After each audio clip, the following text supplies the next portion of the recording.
हाल है आप? बढ़िया है, अच्छा है, बढ़िया ही रहना चाहिए, है ना? परीक्षा की घड़ी नज़दीक आ रही है और नौकरी का भी अवसर नज़दीक आ रहा है। तो जो मन में सोचा था, वो अब आपके माधव ने, आपके ठीक है, प्रभु ने, आपके इष्ट देवता ने अब उसे पूरा करने का आपको अवसर दिया है। अब बारी आपकी है कि आप उस अवसर को भुना पा रहे हैं। तो प्रदेश में इधर लगातार छोटी-बड़ी कुछ भर्तियाँ आ रही हैं। कुछ परीक्षाएं हो रही हैं, ठीक। इन परीक्षाओं के दृष्टिगत ही आप अपनी तैयारी को भी आगे बढ़ाइए। हम जो है यहाँ सीटेट वाली क्लास चला रहे थे, ठीक है, और अब तक 2-3 जो है प्रैक्टिस सेट कर चुके थे। उसी कड़ी में एक और प्रैक्टिस सेट जो आपके सीटेट के सफर को, सीटेट क्यों करें सर, हमारा तो यूपी टेट क्लियर है। अच्छी बात है, यूपी टेट क्लियर है, लेकिन जब बिहार में परीक्षा देने जाएंगे अध्यापक की या किसी अन्य राज्य में जाएंगे तो वहाँ यूपी टेट तो नहीं लगेगा।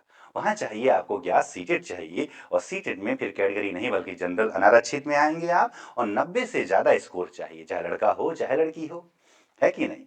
तो उसको ठीक है, आप यूपी टेट पास है, सीटेट को भी दे लीजिए, सुपर टेट भी दीजिए, ठीक है, इससे आपके इस सफर को थोड़ा और आसान बनाया जा सके। चलिए जरा आज के वो 30 सवाल, 15 कंटेंट वाले और 15 है जो कि आपके ठीक है पेडागोजी वाले, उनको देखा जाए क्या कह रहा है। पहला प्रश्न देखते हैं जरा। ठीक है, ये पेपर जो है जनवरी 2022 में हुआ था, याद रखिएगा, सीटेट का पीवाईक्यू कर रहे हैं जो कि जनवरी 2022 का है। मगरमच्छ मुख्य रूप से शिकारियों द्वारा मारे जाते हैं कि क्यों, किसके लिए मारे जाते हैं? पहले मगरमच्छ की अगर बात करते हैं तो मगरमच्छ जो कि भारत में ज्यादातर तो अलग अलग क्षेत्रों में पाए जाते हैं, लेकिन एक क्षेत्र है चंबल नदी। चंबल नदी जो है मगरमच्छों की घड़ियालों और मगरमच्छों के प्रजनन एवं संरक्षण का सबसे प्रमुख क्षेत्र चंबल नदी है, मुकुंदरा हिल्स वाला क्षेत्र जो है। हम मगरमच्छों के त्वचा यानी उसकी जो है चमड़ी से, ठीक है, हम बेल्ट हो गया, ठीक है, लेदर बैग हो गया, ठीक है, जूता हो गया, ठीक है, पर्स हो गया, ये सारा कुछ बनाते हैं। तो मगरमच्छ मुख्य रूप से किसके लिए शिकारियों द्वारा मारे जाते हैं? त्वचा के लिए मारे जाते हैं। किसके लिए? त्वचा के लिए मारे जाते हैं। चलिए अगला प्रश्न देखते हैं। बोरा, आसान सा प्रश्न है। बोरा चिपचिपे चावल की एक सामान्य किस्म है, यह मुख्य रूप से कहाँ पाई जाती है? किसकी बात कर रहा है? बोरा की बात कर रहा है, जो कि चिपचिपे, ठीक है, चावल की एक सामान्य किस्म है। ठीक, तो आपको बताना है कौन से क्षेत्रों में ये ज्यादा पाया जाता है। तो वैसे जहां बारिश ज्यादा वाले क्षेत्र होते हैं वैसे तो, ठीक है, असम में, असम के अतिरिक्त पश्चिम बंगाल में भी पाया जाता है बोरा, जो कि इसको जीआई टैग भी मिला हुआ है, याद रखिए जो है इसे जो है असमिया मुलायम चावल भी कहा जाता है। क्या बोला जाता है? असमिया मुलायम चावल भी कहा जाता है। असमिया मुलायम चावल, इसे असम में, ठीक है, कोकराझार वाले क्षेत्र, असम, असमिया मुलायम चावल भी कहा जाता है। इसे असम में जो है जीआई टैग भी मिला है। तो बोरा जो चिपचिपा चावल है, एक सामान्य किस्म है, ये कहाँ पर? तो असम वाले क्षेत्र में और बंगाल वाले क्षेत्र। अगला, सर्दियों में दादी अक्सर निम्नलिखित के घोल को त्वचा के रूखेपन से बचाने के लिए उपयोग करती है। ठीक है, त्वचा का रूखापन दूर करना है तो किसका प्रयोग किया जाए? सर गुलाब जल का प्रयोग कर लिया जाए, नींबू का कर लिया जाए, और थोड़ा ग्लिसरीन भी मिला लिया जाए। कौन सा ऑप्शन हो जाएगा? ठीक है, तो गुलाब जल, ग्लिसरीन और नींबू का रस जो है ये आपके त्वचा को एकदम मुलायम, ठीक है, जैसे लक्स के प्रचार की तरह, ठीक है, त्वचा जो है हो जाए सुंदर मुलायम। ठीक है, आपने देखा होगा अलग अलग अभिनेत्री लोग करती रहती हैं, लेकिन आप वो ना लगाइए, क्या लगाइए? दादी माँ के नुस्खे लगाइए, गुलाब जल, ग्लिसरीन और नींबू का रस लगाइए। अगला, ये छोटे से पेड़ या झाड़ी की शाखा से लटकने वाला घोंसला बनाने वाला पक्षी कौन सा है? ये छोटे से पेड़ या झाड़ी से लटकने वाला, ठीक है, ठीक है, कौन सा पक्षी है जो उसमें अपना क्या बनाता है? घोंसला बनाता है। यहाँ पे जान लें, सन पक्षी यानी सन बर्ड जो है, ठीक है, छोटा पेड़ या कोई झाड़ी देखेगा उसी में एक लटकने वाला क्या बना लेता है? अपना घोंसला बना लेता है। ठीक है, कौन? सूर्य पक्षी, यानी किसकी बात कर लिया जाए? ठीक है, ठीक है, या शक्कर खोरा, जो आप अपने भाषा में इसे क्या बोल लेते हो? शक्कर खोरा भी कह लेते हैं कुछ नामों में, इसे स्थानीय नामों में शक्कर खोरा भी कहा जाता है। ये ऐसा घोंसला बनाता है। ठीक है, बाकी आप जानते हैं कौवा जो है, ठीक है, पेड़ों की सबसे ऊंचे वाले हिस्से में अपना क्या बनाता है? घोंसला। और कोयल अपना घोंसला नहीं बनाती, कौवे के घोंसले में ही अपना अंडा देती। यहाँ जवाब हो जाएगा सूर्य पक्षी हो। अगला प्रश्न, ट्रेन टिकट पर पीएनआर क्या दर्शाता है? ठीक है, ट्रेन टिकट लेते हैं तो उस पर एक पीएनआर नंबर लिखा होता है।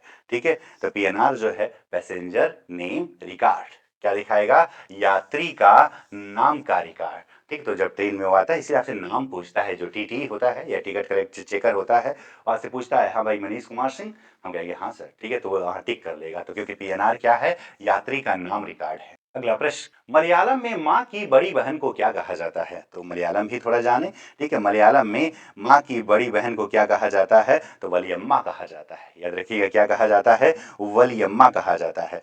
ठीक है, तो जब सर अपनी अम्मा को क्या कहते हैं? अपनी माँ को क्या कहते हैं? अपनी माँ को, ठीक है, अमुम्मा कहते हैं। क्या बोलते हैं? अमुम्मा कहा जाता है। ठीक है, याद रखें, अपनी माँ को क्या कहते हैं? अमुम्मा कहा जाता है। और जबकि बड़ी माँ की बड़ी बहन को ये क्या कहा जाता है? वलियम्मा कहा जाता है। अगला प्रश्न देखते हैं क्या कह रहा है। निम्नलिखित में से कौन सा एक स्थान केरल में है? आसान सा प्रश्न है, क्षेत्र वाइज पूछा हुआ है। कौन सा प्रश्न, कौन सा क्षेत्र जो है, ठीक है, कहाँ पूछ रहा है? केरल में कौन सा क्षेत्र है? केरल में निम्न में से कौन सा क्षेत्र है? तो यहाँ पे एक क्षेत्र है कोझीकोड। ठीक है, ये कहाँ पड़ता है? केरल में पड़ता है। अगला, गांव का नाम वहां उगने वाले कई खिजड़ी पेड़ों के कारण पड़ा। इस गांव के लोग पौधे, पेड़ों और जानवरों को बहुत देखभाल करते हैं। तो आप जानते ही हैं, ठीक है, खिजरौली नामक गांव में, ठीक है, 1731 के समय में राजा अजीत सिंह के आदेश के खिलाफ जो है, ठीक है, अमृता देवी विश्नोई ने आंदोलन चलाया, जिसे हम खिजड़ी, ठीक है, विश्नोई आंदोलन या प्रारंभिक जो है चिपको आंदोलन भी कहते हैं। कौन से क्षेत्र से जुड़ा हुआ है? राजस्थान से जुड़ा हुआ है। खिजड़ी को उत्तर प्रदेश में समी कहते हैं। अगला, हाथियों के झुंड का मुखिया कौन होता है? किसकी बात कर रहा है? हाथियों के झुंड का मुखिया। तो जो सबसे ज्यादा उम्र की मादा हाथी होगी, क्योंकि आज भी आपके राशन कार्ड में भी अगर देखा जाए तो मुखिया के रूप में पुरुष को नहीं बल्कि किसको? महिला को चुना जाता है। तो हाथियों के झुंड में भी किसको चुना जाएगा? जो सबसे उम्रदराज मादा हाथी होगी वही क्या होती है? झुंड की मुखिया होती है। अगला प्रश्न, मिट्टी के बर्तनों को कैसे मजबूत बनाया जाए? तो ठीक है, मिट्टी के बर्तनों को कैसे मजबूत बनाया जाए? तो उसे क्या कर दिया जाए? बेक कर दिया जाए। ठीक है, यानी उसे तपाया जाए। ठीक है, जलाना नहीं करा जाएगा, उसे बेक करना। ठीक है, क्या कहलाता है? धीरे धीरे उसे हम क्या करते हैं? पकाते हैं, और फिर वो वही इस्तेमाल करने लायक क्या हो जाता है? बर्तन बन जाता है। पौधे का वह भाग जो दांत दर्द के उपचार के लिए उपयोग किया जाता है, किसकी बात कर रहा है? ठीक है, तो आप जानते हैं लौंग का तेल, जब भी दांत दर्द होता है तो आप जाते हैं डॉक्टर के पास या घरेलू नुस्खों में अपनी दादी अम्मा से पूछते हो। ठीक है, तो क्या कहती है कि लौंग का तेल का डब्बा, लौंग का तेल लाओ, उसे दांत के बीच में डाल दिया जाए। तो क्या यहाँ पे किसका प्रयोग कर लिया जाए? लौंग का प्रयोग कर लिया जाए। अगला, देखिए, आटे से चपाती बनाने का सही क्रम पहचानना है आपको। ठीक है, आटे से, ठीक है, चपाती तो कैसे कैसे बनाया जाए चपाती? तो पहले सर आटे को गूंथ लिया जाए। ठीक है, फिर उसकी छोटी छोटी लाइया लोइया बना ले, फिर लोइयों को बेल कर और आग पर पकाकर रोटी बना ले। पहला वाला ऑप्शन ही सही हो गया। अगला प्रश्न, नृत्य में मुख्य रूप से मुद्रा और भाव भंगिमा प्रदर्शित करती है। ठीक है, जो मुद्रा मुद्रा और भाव भंगिमा प्रदर्शित करती है, ठीक है, क्या कहलाती है? सर फीलिंग्स कहलाती है, भावनाएं प्रदर्शन नहीं होगा ना। ये जो आप अलग अलग मुद्रा और भाव आंखों से भरतनाट्यम वगैरह देखा होगा आपने, सामने से ना भी देखा हो, टीवी वगैरह में तो देखा ही होगा। तो अलग अलग, ठीक है, भाव भंगिमाएं दिखाते हैं जो उनकी फीलिंग्स बताता है। किसकी बात करता है? भावनाओं की बात करता है। जो बच्चे बोल और सुन नहीं सकते हैं वे सीखते हैं किसके माध्यम से? आसान सा प्रश्न है, ये तो आप खुद ही बता सकते हो। ठीक है, जो बच्चे, ठीक है, न बोल पा रहे हैं, न सुन पा रहे हैं, तो सांकेतिक भाषा के माध्यम से। अगला है, कौन अन्य से भिन्न है? नदी, पर्वत, झील, झरना। कह रहा है कौन जो है अन्य से क्या है? भिन्न है। तो नदी में पानी, झील में पानी, झरना में पानी, पर्वत में स्थल वाले भागों में है। ठीक है, अगला, निम्नलिखित में से, अब ये आपका पेडागोजी वाला हिस्सा शुरू हो गया। किसकी बात कर लिया जाए? शिक्षण तकनीकी की बात कर लिया जाए। देखते हैं कौन सा जवाब होगा। ठीक है, प्राथमिक स्तर पर पर्यावरण अध्ययन की बाल केंद्रित प्रकृति को इंगित करता है। क्या इंगित करता है? स्कूल में विद्यार्थियों के जीवन को स्कूल से बाहर उनके जीवन से जोड़ा जाना चाहिए। रटने की प्रवृत्ति को हतोत्साहित करना चाहिए। सीखने के लिए किताबों पर निर्भरता से हटना चाहिए। सीखने के लिए स्कूल, घर और समुदाय के बीच स्पष्ट सीमाएं होनी चाहिए। ठीक है, तो जरा देखा जाए। ठीक है, वैसे तो यहाँ पे कुछ ऑप्शन होने चाहिए थे। ए वाला, ए और बी होना चाहिए, बी होना चाहिए, ए बी सी होना चाहिए, सी में जो है ए एंड सी होना चाहिए, और डी में जो है सभी होना चाहिए।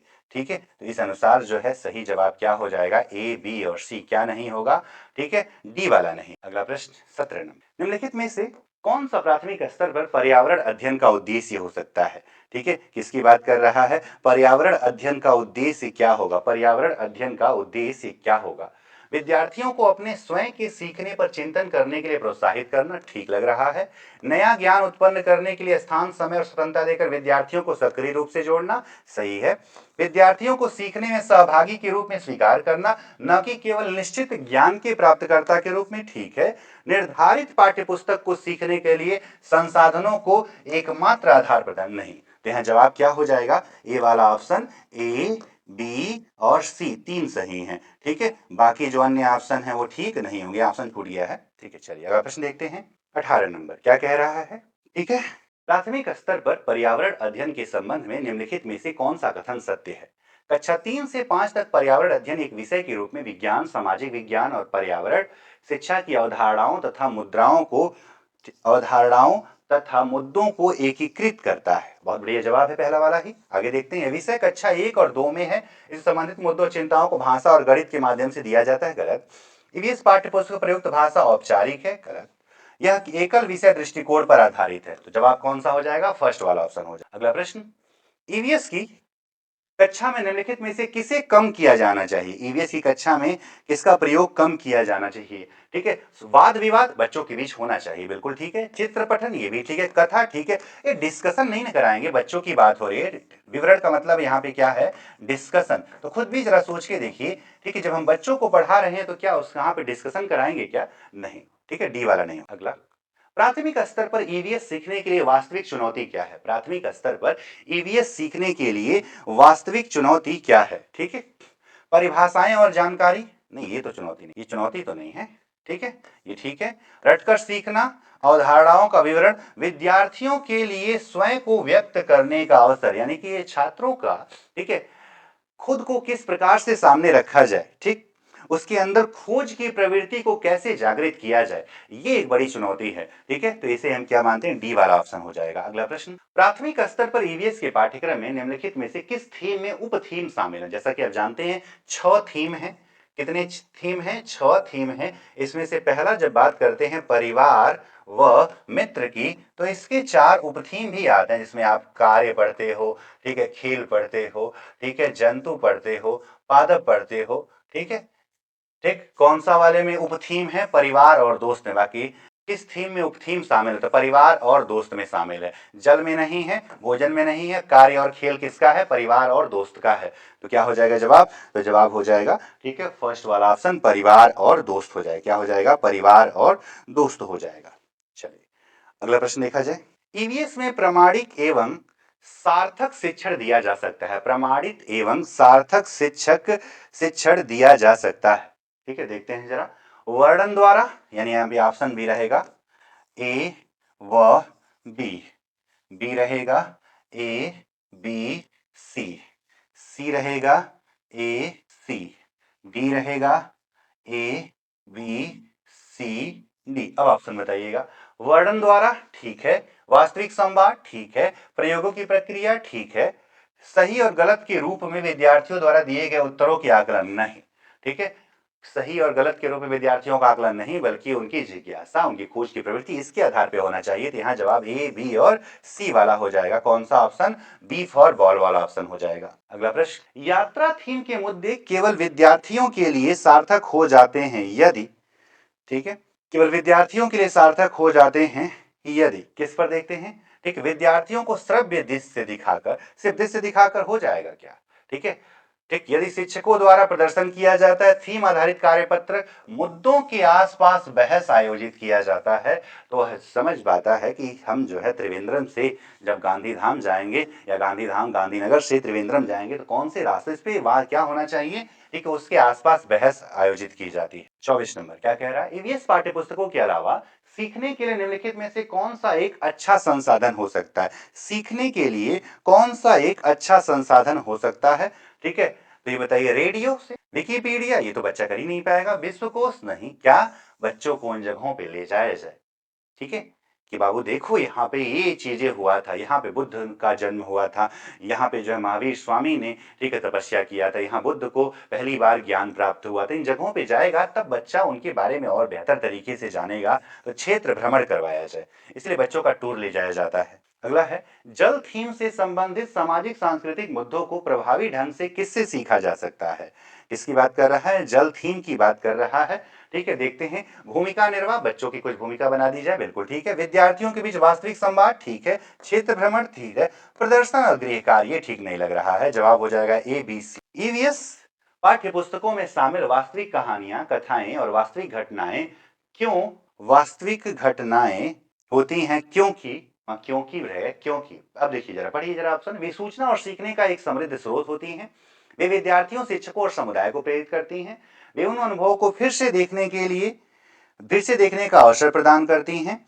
ठीक है, वे शिक्षकों के लिए ईवीएस, तो देखिए जरा, ठीक है, ये वाला भी, ये वाला भी, ये वाला। शिक्षकों के लिए ईवीएस के शिक्षण को सरल बनाती है, गलत है।